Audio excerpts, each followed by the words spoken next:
Welcome to my channel Kaustubham. మనిషి అనవసరముగా బాధపడటం అనేది ఉయ్యాల కుర్చీలో ఊగటము లాంటిది. అది నీకు చేయటానికి ఏదో ఇచ్చినట్లు ఉంటుంది, కానీ దాని వలన ప్రయోజనము పొందలేవు.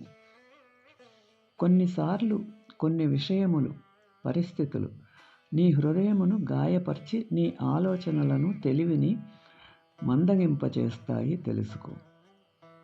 మనిషి జీవితములో నేర్చుకోవటం అనేది మెదడును, మనస్సును అలసిపోనివ్వదు. మనలోని దయగల స్వభావము అది దేని కొరకు అయినా ఎప్పటికీ వృధా అవ్వదు. కష్టపడి పనిచేయుటకు ఎప్పుడూ కలతపడవద్దు. దాని వలన తప్పకుండా సిగ్గుపడకుండా కష్టపడి పనిచేయటం వలన నీవు దేనిని అయితే సాధించాలి అని అనుకుంటావు అది నీకు దక్కుతుంది. ఆలోచించు. బంధుత్వం కలుపుకోవాలన్నా, ఏదైనా కార్యము సాధించాలన్నా తలబిరుసుగా మాట్లాడరాదు. నెమ్మదిగా, గుట్టుగా ఉండాలి. ధనవంతుడైన పిసినిగొట్టువాని కన్నా ఉదారగుణము కల పేదవాడు ఎంతో మేలు.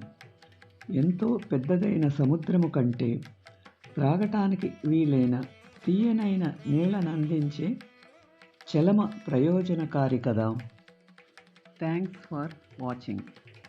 Like, share and subscribe my channel.